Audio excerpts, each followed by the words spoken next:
And we have landed on the Rorqual in the mining belt here. We're going to hit him with both Disruptor and Scrambler. Got 6 points on him. We're going to activate both of our mag stab, really unload as much DPS onto this ship as we can. We'll wait a little bit until our high power coil implant charges so that we can unleash that, lower his resistance a little bit. And then once our mag stabs run out, we will activate our dragon nanocore and do a little bit more DPS, really see how fast it takes down.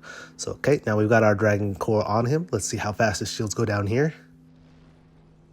Yep, really taking it down pretty quick, doing a, well, okay, this could take a while.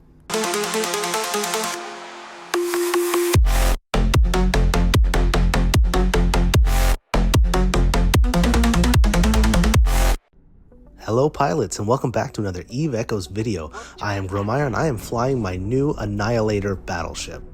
Now, after my experiences with the Megathron Striker, I've actually started to acquire kind of a taste for those large snub-nosed rifles. So I've put something together mostly for ratting, and this is actually my ratting fit that I'm going to go engage this next battle in. But I think it's something that is kind of balanced for all situations, so I'm not afraid to run into the fray of this battle. We've got a few enemies here on this next gate and a few allies as well as backup. So let's warp in here on the gate and see if we can pick off any targets real quick. So right away I see Abaddon Bomber and Marzio and Talos. So I'm going to go ahead and pick the Talos real quick, see if we can take it out real fast and get rid of some of those large either snub-nose or large railgun damage coming from that ship.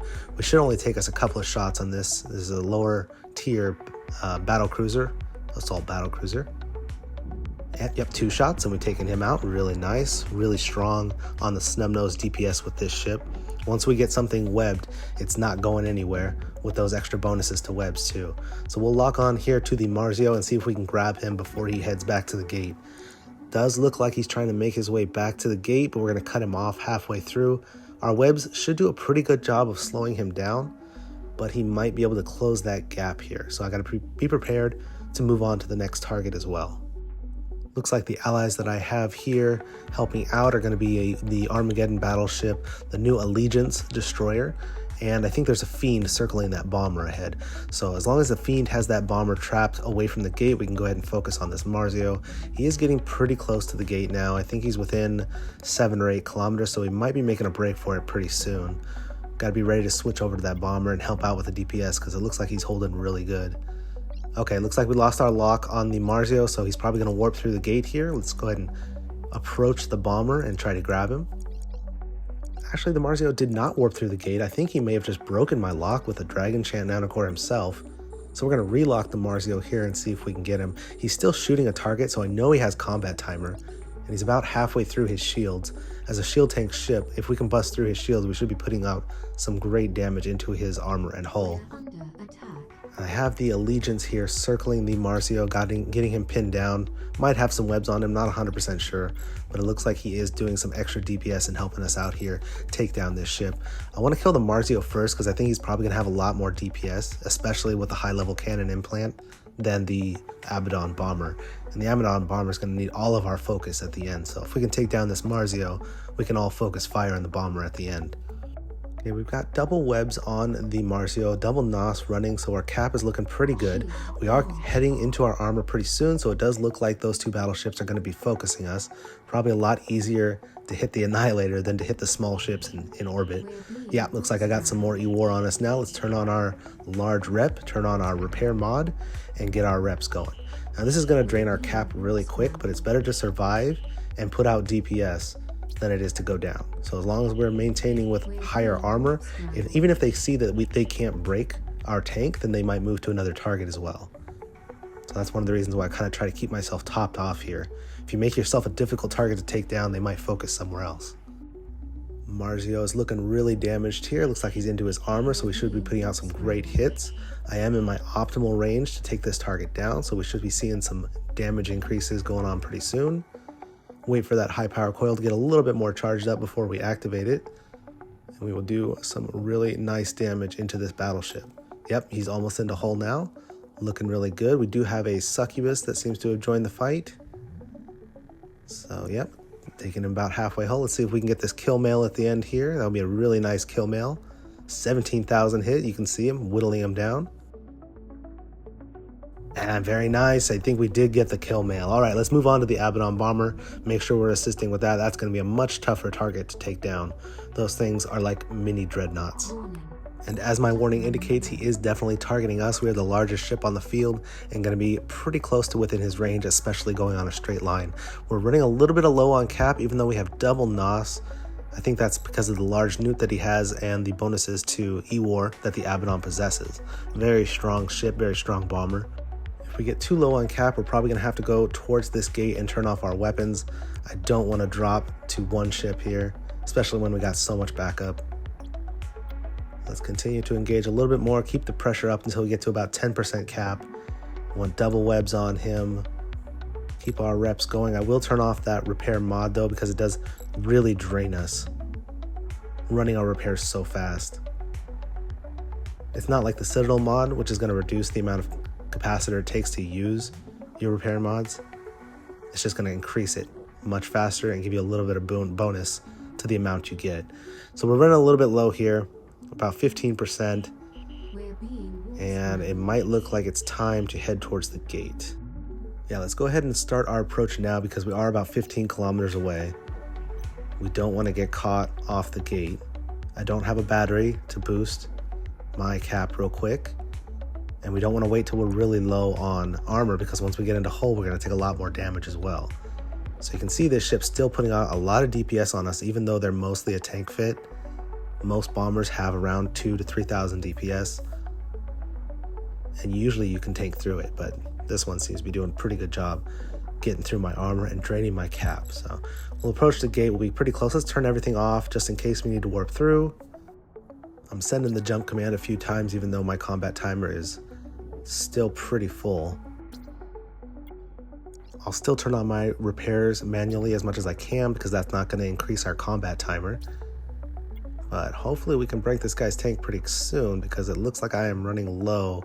I'm not going to be able to repair. If we can wait out this combat timer and pop through and then come back, we'll have a lot more capacitor because going through the gates does boost your cap a little bit. So that would be ideal. Go through, come back. I think my drone was still attacking, so there was no way I was getting through that gate anytime soon. That kind of sucked. That's a mistake I need to work on. But I think it's okay. I think we're breaking his tank here. He's getting down into half armor. All right, must be out of cap. He's yellow boxing. Yeah, it looks like we might be breaking him here. We got too many ships. Yeah, we got a Visaggio. That's why Visaggio landed, and we're going to break through this bomber. I was wondering why his armor was going down so quick. All right, yeah, not much you can do when a capital ship lands on you as a battleship. Even these bombers are not going to stand a chance. Get a few more hits in here, even though we are pretty low cap. We got double NOS. Not going to need it. He's going to go down. There we go. All right. Didn't get the kill mail on the last one, but we'll make sure everything's clear and safe. Loot up a little bit on the wrecks nearby, and then check out the kill mails that we were able to get. Really nice fight there. Might have gone a different way had our Visaggio not showed up to take out that bomber, because he was pinning me down pretty good, and I totally forgot to take my drone off of him to get rid of that combat timer. Might not have made it through the gate otherwise. So good fight to those who stayed and fought, and we will heal up, go through the gate, and check out our kill mails. All right, let's check out the Talos first. 415 million, share that with Alliance. That was a quick little takeout there. And the Marzio, 6.7 billion for that kill mail. Very nice for a riding fit Annihilator. Okay, we'll take those screenshots for our stats, and we will move on and find another fight. Up next, we've been challenged to a 1 vs 1 duel by BattleCry. He's using his Cobra, so this will be a really interesting fight. Not too confident fighting Cobras, very strong battleships, one of the strongest in the game, in my opinion. And I am still using my riding fit because it is kind of my balanced fit, and I didn't want to change any of my rigs. If you want to see this fight from BattleCry's perspective, I'm going to put a link to his YouTube channel and the video he took in the description of this video, so you can check that out after you watch from mine. Alright, so as you can see, we are fleet warping here to this random location in Null-Sec. We're going to do a 1 versus 1, and we're right on top of each other, starting at 0. Kind of a bad place for me to start because it's going to mess up my optimal range, whereas his drones are going to have plenty of freedom. So I'm going to try and approach and get some distance, but I'm not going to be quick enough before he locks on and gets both webs on me. So kind of a bad start for me to be webbed down. I didn't want to use my afterburner right away because I did want to get some straight shots without missing any of my targeting, but I probably should have turned my afterburner on to get that distance. So we're already into armor. I'm already going to have to start turning on my armor reps and my armor mod. My goal is going to be to target his large offensive drones here, web them down, and see if we can take out some of his DPS. But we'll see how well he handles his drone. Yeah, he's already recalling him back, so he knows that trick. So let's get back on top of this Cobra, see if we can put some more pressure on him here. We're still in a really bad position at 3 kilometers. Our optimal range is about 9.5 kilometers. So really bad for our DPS overall. You can see I'm only hitting for about 1700. Not sure if he has a DCU active or not, or if he even has one fit. Okay, so that's a little bit better, 4400.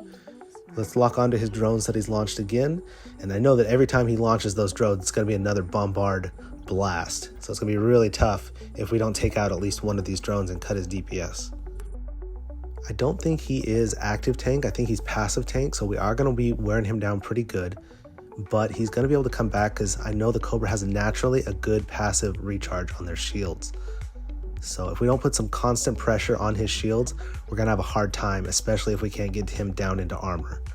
Most of the time they're going to run these large extenders, and it's going to be really tough because they're going to have so much total HP to try and burst through. At the same time, they're pulling their drones back, so their weapons are completely immune to you, and they're just going to continue to use this bombard. One of the most overpowered implants in the game, in my opinion, because it just launches.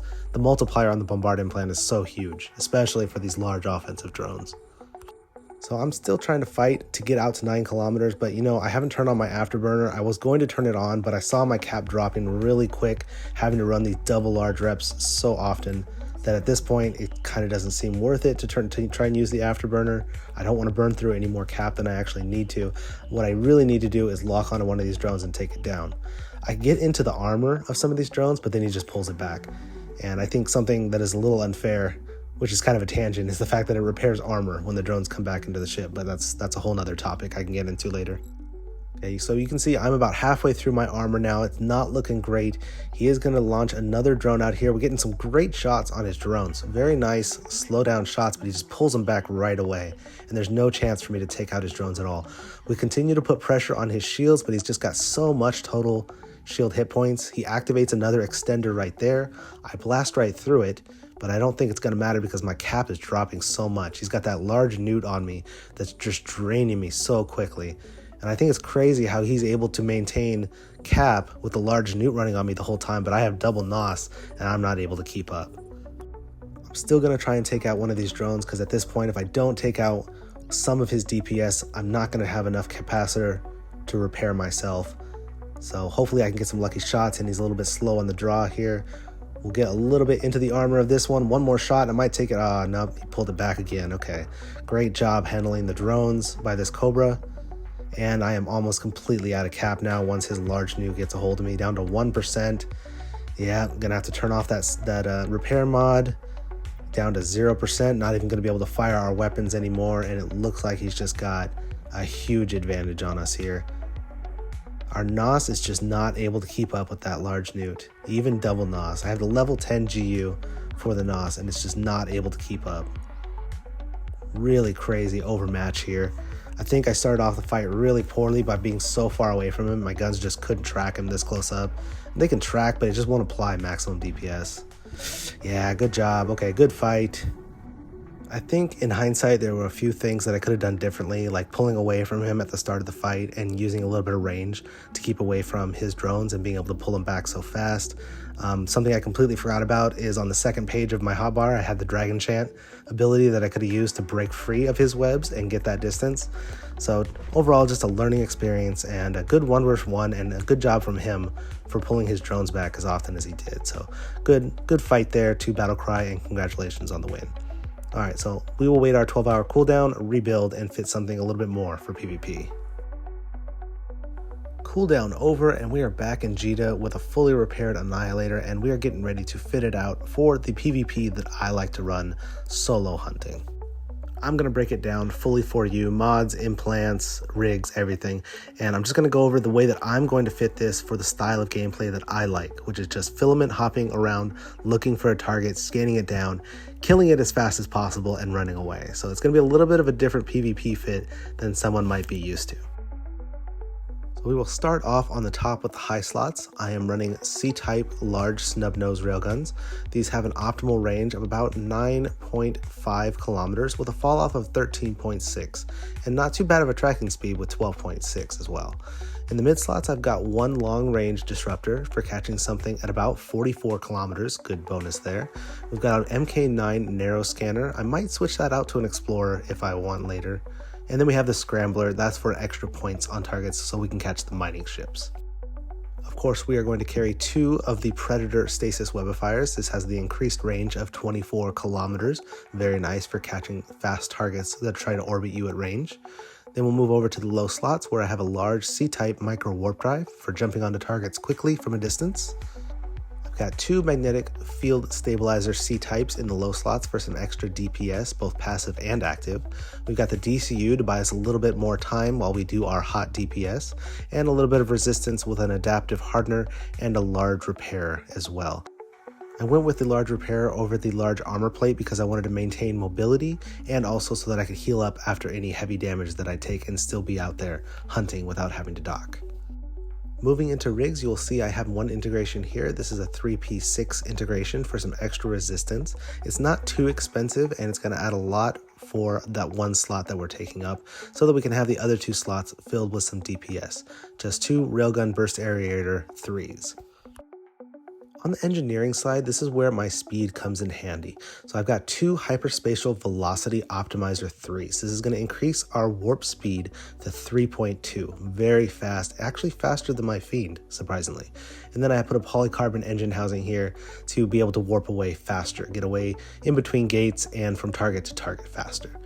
So you'll see my engineering rigs are highly specified to the task. We've got 3.2 AU warp speed and a 5.98 warp preparation time. So very specialized for what I'm going to be doing, not necessarily an all-around build. I also was able to get the Dragon Chant nanocore for this from the last event. I don't have it very high yet. You'll see that most of my stats here are not very optimal. Inertia, snub-nose railgun, thermal damage is not too bad, but the flight velocity is not what I want. And I do want to take it down a couple more levels, but I just don't have the resources. Especially down to this level where you see I can get that extra stasis webifier range, which will be huge for this ship that already has very large bonuses to the range on stasis webifiers. So definitely not as developed as my fiend, but a work in progress and something to look forward to. I also need to work on the expanded attributes as well. I'm pretty close to unlocking the second attribute, but I just don't have enough ISK to get those resources to power that up a couple more times. So that is the full fit that I'm going to be using for the time being for solo hunting. Let's do one more thing. Let's talk about the implant that I'm going to be using because I had a couple of options here. I did want to start powering up the kinetic burst implant because I've been hearing some really good things about the DPS from kinetic burst, but I don't have it quite to level 30 yet. So I'm going to stick with the high power coil for now and take the 2 lower position abilities, the retardant coil that gives you extra DPS by changing it to thermal damage, and the armor piercer, which is going to lower the resistance of the ship that you're fighting while it's active. For the GUs, I have a level 6 armor repair output, a level 7 damage control output, a level 10 overheating mag stab, and a level 5 micro warp drive increase. So that is the complete build that I have for the Annihilator right now. Let's take a look at an encounter and see what kind of DPS numbers we are working with for this ship. I'm very interested to see how it's going to hit these large battleships, and what I like to do a lot of times is engage these encounters that are next to Jita, just these level 10 encounters, and test myself on the rats.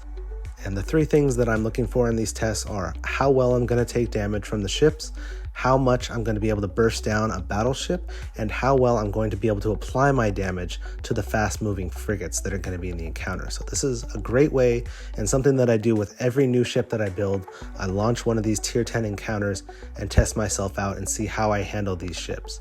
It won't give you a full perspective because obviously these things are not going to be as strong as the PvP players that you're running against, but it'll give you a little bit of insight into if you have any holes in your builds. So while we build this high power coil implant, I'm going to go ahead and double web these frigates. You can see we can take them down pretty easily when we have 2 webs on them. I think we're reducing it by like 99% speed. So really easy to apply our damage even to these small ships, especially if we're doing an approach straight line on them. Once we take down a couple of these other ships, the battle cruiser and the cruiser, we will go full hot with the mag stabs in the low slots. We'll have a full power high power coil charge, and I'm also going to activate my dragon chant nanocore, and we'll see what kind of DPS we're working with. So far working really well to take out these cruisers and battle cruisers. I think that was like a 3 or a 4 shot on that battle cruiser. This cruiser should go down in 2 hits, and we'll get ready to approach the battleship. This Rorqual right here, activate both of our mag stabs, dragon chant, and high power coil, and we're going to see what DPS numbers we end up with. 11,311. Not too shabby for something that moves this fast. Okay, so the concept of this build is going to be shock and awe. We're going to warp in on a target and DPS it down as fast as possible. Let's get out there, grab a filament, and see how well this works in real time. Our first filament is going to drop us into Pravi, but unfortunately I'm not going to be able to scan any targets down within the first few systems. However, as I'm passing through this gate, I do see a name pop up in local, and as I'm warping away to the next gate, we are going to see him approach us and get a little glimpse of what ship he's flying. So we've got a Tristan Navy issue here that's going to run right by us. So that's something that we want to keep in mind in case he follows. We know the name and we know the ship type. So we'll warp to this next gate, and if he pops back into local, that's how you know he's flipping a U-turn. He's going to come after us. So we can wait for him on the other side of the next gate. You can see my warp speed here, 3.2 AU, very nice. It's going to get us from gate to gate really quick. And we will prep ourselves to get ready to come through here. Now, I'm not sure how well I'm going to be able to apply to a fast moving frigate like this, but I don't think he can tackle me outside of web range. And if he can, we'll just pop through the gate, drop our combat, and be pretty safe. Ah, there he is. Okay, so he is making a U-turn, coming back. So we will wait for him on the other side of this gate and see if he pops in and tries to tackle us. I don't want to break my cloak yet, just in case something comes through here. Yet another name pops up here. We'll see who this is. If there's another ship coming, maybe it's a bigger ship and they're going to try and double team me. So we'll hold our cloak for a little while and see if that other ship approaches. It's one of those times I wish I had my warp disruption bubble, but unfortunately we just got the disruptor and scrambler. Okay, so this is just an inti that's going to warp through, probably not looking for us and not going to be a threat, probably a travel scepter. So he's going to warp through. So I'm going to break my cloak here, because what I don't want to have happen is that Tristan Navy come through the gate. Yeah, let's break it right now. I don't want the Tristan Navy to come through the gate, not see us, and warp to the next gate. We want him to engage us on this. So I'm going to reapproach this gate as if I'm trying to go back the other way and chase something or be vulnerable. We'll do a little bit of a trickery right here. You can see him warping through the gate with that little effect here. We'll see if he pops cloak and decides to engage. A lot of this is going to depend on him. Okay, he pops up here and he is yellow boxing us. So let's go ahead and let's go ahead and hit our micro warp drive. We're going to activate everything. It is going to take us a little bit of time to lock on to him, but as long as we're in web range, we should be able to grab him real quick. Okay, about 24, 25. So he's a little bit outside of our web range, which is unfortunate. Yeah, he's sitting at about 30. Let's go back to the gate and see if we can slingshot him just a little bit. Maybe as he closes his orbit, we can turn around. Okay, there you go. Now he's at 24, 23. We get one good shot. And pop.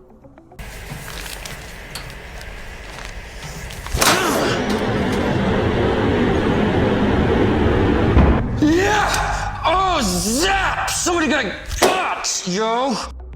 That was just a really good example of what you don't want to do with an Annihilator, is get within web range. Once he's got your webs on you, it doesn't matter how small you are, you're going to be slowed to a grinding halt and right in line with the blast. Let's give him a quick 07 in local just for taking the fight. Didn't have to take that fight, but thanks for the engagement. We'll take the loot that he picked up and we'll check out that kill mail after we take out this pod. And the best part about this is that there's no one in local. We do want to warp to a planet though. We don't want to be opening up windows on a gate. All right, pod down, local empty. Let's warp to a planet and see what we ended up with. Not too bad for our first solo hunting kill. We got 1.72 billion on the Tristan Navy. Very nice, and a nice little screenshot for our collection. All right, let's move on and look for a bigger target.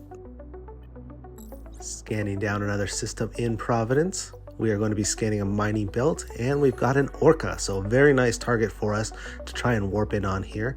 Hopefully we get some good drops from this ship. I could use the loot.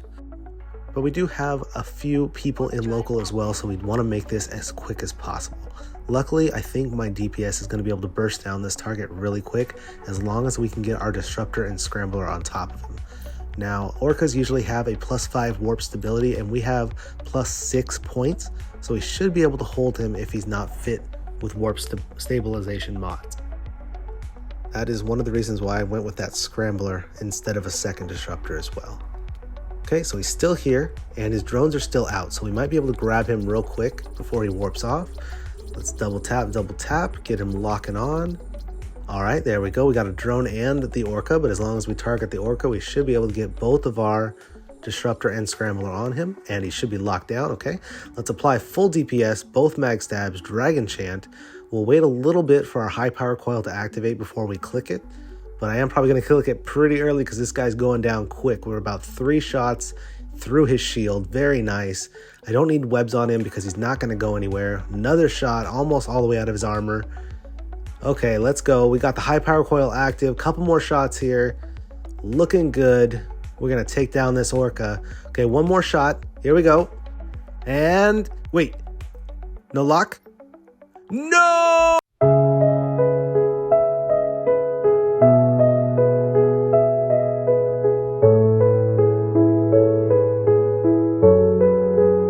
Oh, gosh. Oh, let's just move on.